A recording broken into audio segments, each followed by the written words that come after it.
कभी ऐसा हुआ है कि आपने कुछ बोला ही नहीं पर सामने वाले ने अपने मन से एक कहानी बना ली, या आपने कुछ बोला लेकिन उसका मतलब ही गलत समझ लिया गया। बस वही पल होता है जब एक छोटी सी बात एक अच्छा रिश्ता तोड़ भी सकती है और बना भी सकती है। आज हम बात करेंगे कि कम्युनिकेशन सिर्फ बातें करना नहीं है, ये एक स्किल है जो आपके पर्सनल और प्रोफेशनल दोनों रिलेशनशिप को बना सकता है या बिगाड़ सकता है। और मैं आपको एक ऐसी कहानी सुनाने वाला हूँ जो शायद आपको अपने लाइफ के कुछ मोमेंट्स याद दिला दे। नमस्कार दोस्तों, स्वागत है आपका द कॉमन मैन शो पर। ये वही जगह है जहाँ हम आम लोगों की कहानियाँ लेके आते हैं, पर उनमें छुपी होती है जिंदगी के बड़े लेसन्स। मैं हूँ आपका दोस्त, आपका नैरेटर, जो आपके साथ चल रहा है इस सफ़र पर, कहानियों के, जज्बातों के और सच के। वो चलिए शुरू करते हैं। रवि एक आईटी कंपनी में काम करता था। इंटेलिजेंट, हार्डवर्किंग, पर थोड़ा इंट्रोवर्ट था। ऑफिस में एक प्रोजेक्ट चल रहा था जिसमें डेडलाइन टाइट थी। एक दिन मैनेजर ने मीटिंग में एक पॉइंट रखा और रवि ने उसका जवाब देना चाहा, पर सोचा छोड़ो, बाद में बता दूंगा।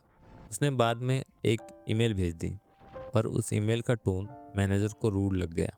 मैनेजर ने सोचा रवि आर्ग्यू कर रहा है, बस वही से मिसअंडरस्टैंडिंग शुरू हो गई। मैनेजर ने रवि को कम प्रोजेक्ट देने शुरू कर दिए। कॉलीग्स भी थोड़ा डिस्टेंस बनाने लगे। रवि कंफ्यूज था, मैंने ऐसा क्या कर दिया। उसने समझने की कोशिश की, पर किसी ने डायरेक्टली कुछ बोला ही नहीं।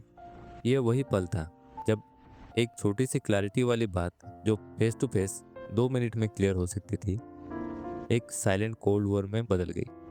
गलत बात कहना इतना खतरनाक नहीं होता, इतना खतरनाक होता है सही बात को गलत समझना। 1 महीने बाद रवि का अप्रेजल हुआ और उसका रेटिंग एवरेज आया।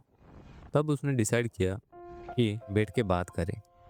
वो मैनेजर के कैबिन में गया और कामली बोला, सर, शायद आपको मेरा ईमेल रूड लगा हो, लेकिन मेरा इंटेंशन सिर्फ क्लैरिटी देना था। मैनेजर ने चुप होकर रवि की बात सुनी और कहा, मुझे लगा तुम चैलेंज कर रहे हो। अगर तुम पहले आके ये बोल देते, शायद ये सब होता ही नहीं। उस दिन रवि ने समझा कम्युनिकेशन का मतलब सिर्फ बोलना नहीं, समझना और समझाना भी है। जिंदगी में सबसे बड़ा मिसअंडरस्टैंडिंग तब होता है जब हम सोच लेते हैं कि सामने वाला वैसे ही समझ लेगा जैसे हमने सोचा। अपने घर में सोचिए, कितनी ही बार आप नाराज हुए हो किसी बात पर जो एक्चुअली गलत समझी गई थी। एक सिंपल सा मैं तुम्हारी फीलिंग समझता हूँ कह देना एक लड़ाई को खत्म कर सकता है। या फिर ऑफिस में क्लैरिटी और रिस्पेक्ट के साथ बात करना सिर्फ प्रॉब्लम्स सॉल्व नहीं करता, बल्कि आपकी इमेज स्ट्रांग बनाता है।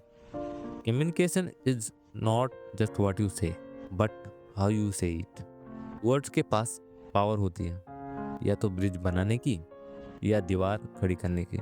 रवि का केस यूनिक नहीं था। हम सब अपनी जिंदगी में रवि बन चुके हैं, कभी ना कभी चुप रह के या अज्यूम करके एक रिलेशनशिप खत्म कर दिया होगा। गुड कम्युनिकेशन का मतलब है सुनना भी, समझना भी और समझाना भी। जब तक हम बात नहीं करते, तब तक मिसअंडरस्टैंडिंग अपना घर बनाती रहेगी। आज से एक छोटा सा चैलेंज लो, जिस दिन कोई कंफ्यूजन हो उस दिन क्लैरिफाई करो, क्योंकि साइलेंस मिसअंडरस्टैंडिंग को बढ़ा देता है और क्लैरिटी रिलेशनशिप को मजबूत। अगर आपको ये कहानी और लेसन यूजफुल लगा हो तो इस वीडियो को लाइक करें, आपके दोस्तों के साथ शेयर करें और द कॉमन मैन शो को सब्सक्राइब करें, क्योंकि यहाँ हर कहानी आपकी कहानी। मिलता हूँ अगले एपिसोड में, तब तक के लिए अलविदा और नमस्ते।